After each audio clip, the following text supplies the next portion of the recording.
Is 1989, in one of the most important decades in pop culture and gaming history, is coming to a close, but it does so with a bang. Space exploration is still a big deal, the Cold War is coming to an end, and 16-bit gaming, well, it's here, it's real, and it's staying. Unfortunately, that means the 8-bit generation is about to die off, so RIP ZX Spectrum. My name's Stuart, this is Generation Pixel, and welcome to the Pixel Gears.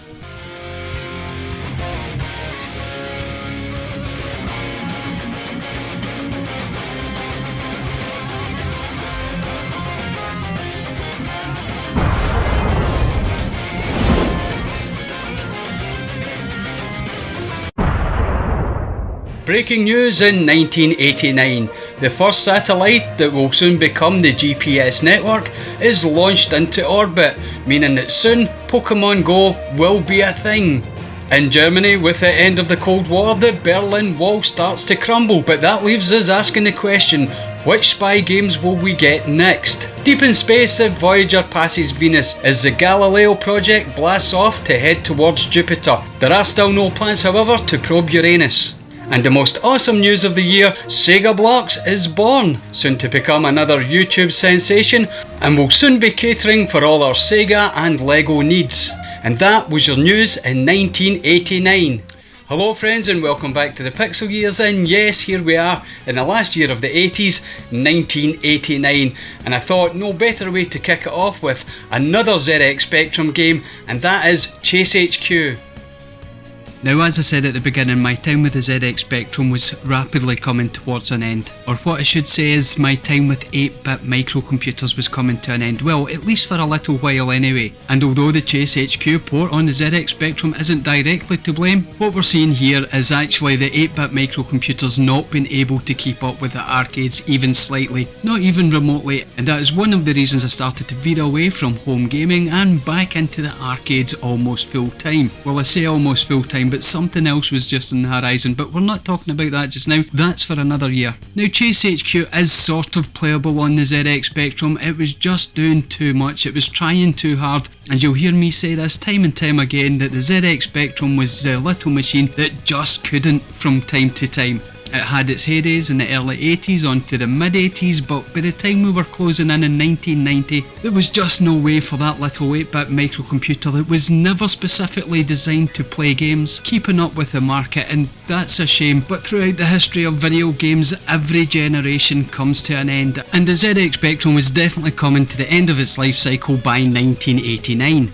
But would I recommend you playing Chase HQ in the ZX Spectrum? Well, only if you're a bit of a masochist, I'll be frankly honest with you, because there's far better ways to play this game. If it's something you would like to try just out of curiosity, then go ahead. You have my full blessing to give this game a go, because despite it not being truly great in any way, shape or form, it does have some interesting little facets in there that you might want to have a look at yourself. Because when you look past the janky controls and the awful frame rate, you will notice that there's some neat little mechanics in there, and the programmers did do a fantastic job of giving us interesting little bits and pieces here and there, just to make this slightly unplayable game a little bit more fun than it actually is. But in all honesty, at the end of the day, despite this being one of my most played games of 1989, it's just one of those games that I won't go back to, well, not unless I have to for perhaps a YouTube video. So play it if you must, but after this video, I don't think I'll be playing Chase HQ in the ZX Spectrum for a very long time. RoboCop, part man, part robot, all cop. Drop it! RoboCop and the Ultra Police, each sold separately. The only cops with rapid repeat cap firing.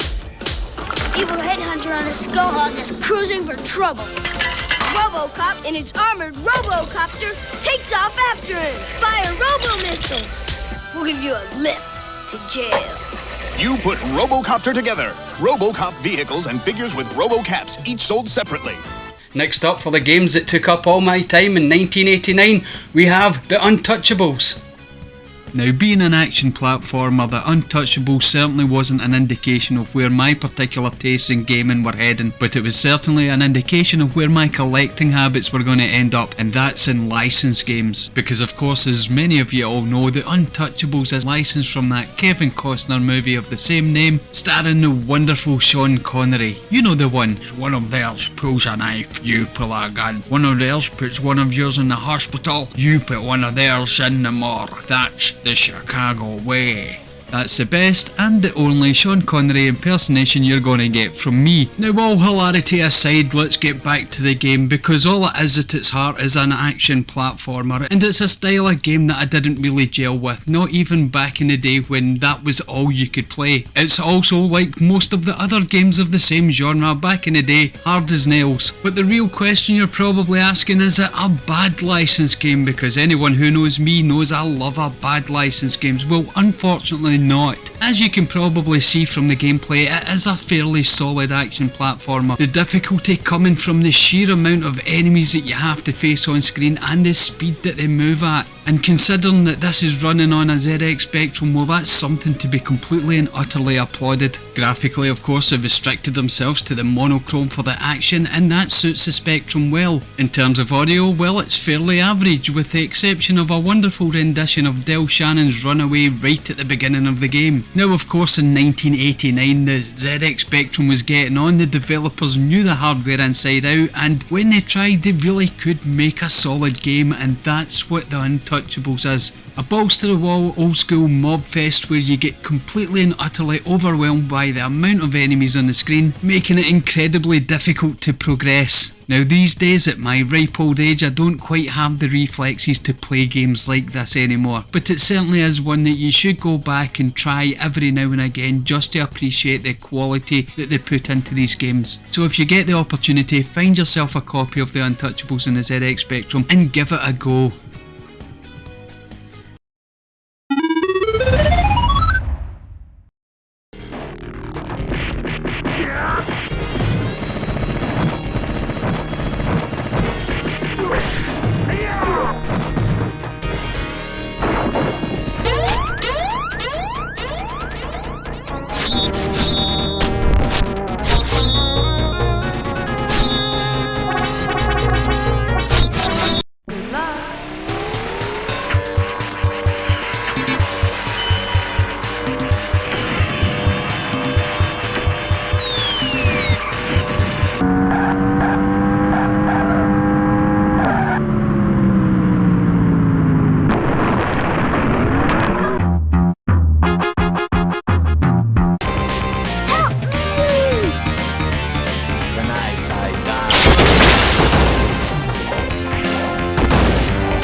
Next up, for the games that took up all my time in 1989, whether that was a good idea or not, we have Hard Drivin.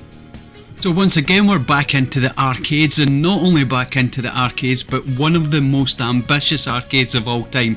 Well, certainly in 1989. Because Hard Drivin was a 3D driving simulator, not an arcade game like Chase HQ before, but something that was designed specifically to be a simulator. And in the arcades in 1989, this was perfectly fine. And you might have had to have been there at the time, but the experience was something special. But when it was ported to the ZX Spectrum, well, that's when the little specky became not only the machine that just couldn't to the machine that just shouldn't. Now, of course, being a huge fan of the arcade game in 1989, I did have to buy the Spectrum port. And for the longest time, you really did want this game to work on the Spectrum, but deep down in your soul, you know it just was never going to happen. Now, of course, it isn't a completely broken mess, it does function to a certain level. If you consider 1 or 2 frames per second functioning, well, that's probably the best you're going to get out of this game. And to be fair, it did try to ram in as much of the arcade game as possible, and this is probably why the game failed so badly. Now, of course, the developers did throw a lot of tricks into this game just to get it running the way it is. For example, the very large dashboard at the bottom of the screen and the monochromatic graphics that were very prevalent in the ZX Spectrum game library. But despite all of this, the sheer scope of the game and how much they tried to fit into the ZX Spectrum, none of this was going to make any real difference.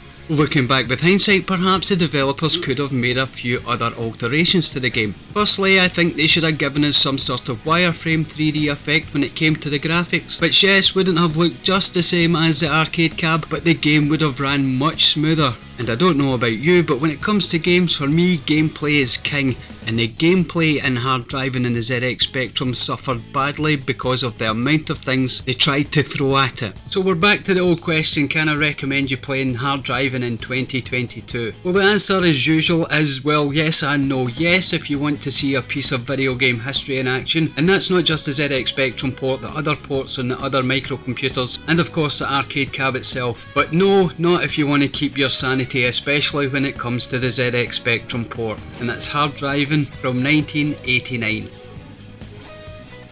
Everything's set for tonight, Mr. Trump. I wonder what Trump's game is this time. Trump's got a new game. Trump's got a new deal. What's your game, though? Heard about Trump's new deal? What? Trump has a new game. What is it? Mr. Trump, Mr. Trump. New convention center, Mr. Trump. Mr. Trump, please. My new game is Trump, the game. Trump, the game where you deal for everything you've ever wanted to own.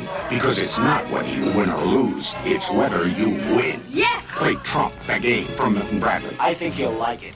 Next up, of course, we have another ZX Spectrum game because yes, we're still in the 80s, only barely, but still in the 80s, and that game is going to be Rockstar Ate My Hamster. Now, if there was one game in 1989 that was completely and utterly my jam, then that would be Rockstar Ate My Hamster, and yes, that was completely pun intentional. But all joking aside, I absolutely adore Rockstar Ate My Hamster, an 8-bit management sim game from 1989. Now yes, we are talking about quite an early era in video games, especially when it came to strategy video games, so there isn't a great deal of depth to this game, but what it lacks in depth, it makes up for in humour, because this little game takes a rock and pop industry by the scruff of the neck and is completely tongue-in-cheek with it. The whole premise of the game has you starting as this businessman who has just become bankrupt. Fortunately, his young sidekick has just inherited some money, so being the savvy businessman that you are, you're going to swindle your sidekick into giving you that money and starting up a rock and pop band management company. Now, as I said, this game is quite tongue-in-cheek and you can see that straight away, because at the start of the game what you have to do is decide how many band members to bring into your band, and then from a casting couch setting you have to pick which band members that you want in the band, and each and every one of these band members are famous rock and pop stars from the 1980s with maybe just a slight modification to their names. For example, Wacky Jacko or Tina Turnoff, Bimbo Baggins, Bill Collins, the list goes on. And despite having to sit through this casting couch scenario, well, you tend to do so just for the giggles. But once you've picked your band members, that's when the game starts properly. And let me tell you, nearly 40 years on, I'm still giggling at these things, but obviously you need to be from that time or have an understanding of the rock and pop landscape of the 1980s. So you pick your band members and then it's time to name your group. Now you get to name just about everything in this game. And despite the humour that's injected by the developers, they obviously left this open so you could make it even funnier yourself. Your band name, well, you can name it anything. It's pre-internet days, so there's no blocks on what you can call your band. You can be as rude or as vanilla as you like. After naming your band, you then have to decide what to do with them. Now obviously it's an 8-bit game from the 80s, so there's not, as I said, a great deal of depth. What you can do at the beginning is either practice, gig, organise publicity, or even give your band members a gift. And what you have to do here is basically gig as much as you can, maybe a little bit of practice, but I don't know how much of an effect that actually has on the game. But as I said, you gig and gig again until a record company comes along and offers you a recording deal. And this is where the game starts proper, because the real point of the game is to get successful records. And as with the rest of the game, you get to name each and every track that you put on an album and the album itself, and this can cause much hilarity. For example, you may have a single called Metal Jesus Saves, or Gibbs His Legs, or Top Hat Devilman. The only limitation is your imagination. And I could quite literally bang on about this game for hours on end, but I'm not going to. All I'm going to say is if you play only one game from 1989 on the ZX Spectrum, then make it Rockstar Ate My Hamster, an absolute Codemasters masterpiece.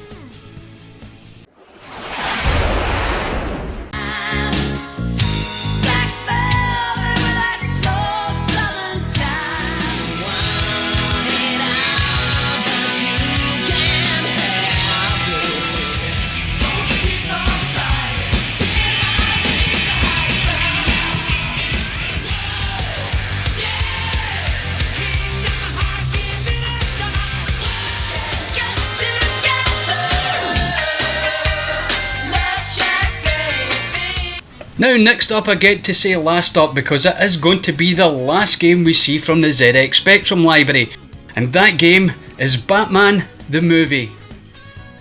Now I've quite purposely left Batman the Movie for the last game today for one special reason, and that reason being it was the very last ZX Spectrum game that I ever bought, well, bought new anyway.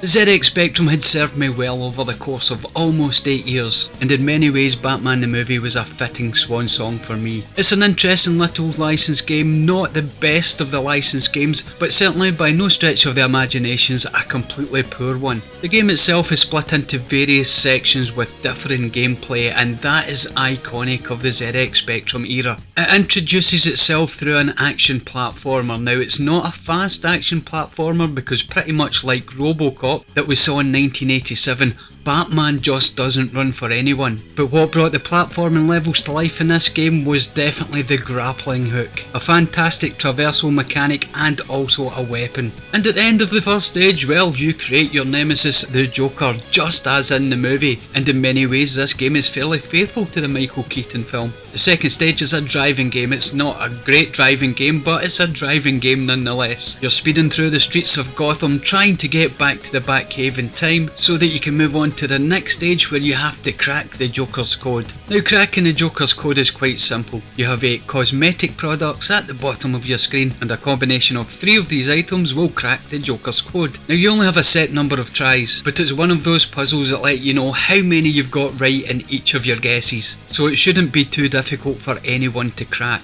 After cracking the Joker's code, you're back on the streets of Gotham, but this time you're flying the Batplane. And the whole purpose of this horizontal side-scrolling not shooter is to take out the balloons, because the Joker's fiendish plan is to fill these parade balloons full of his toxic gas and kill everyone in Gotham.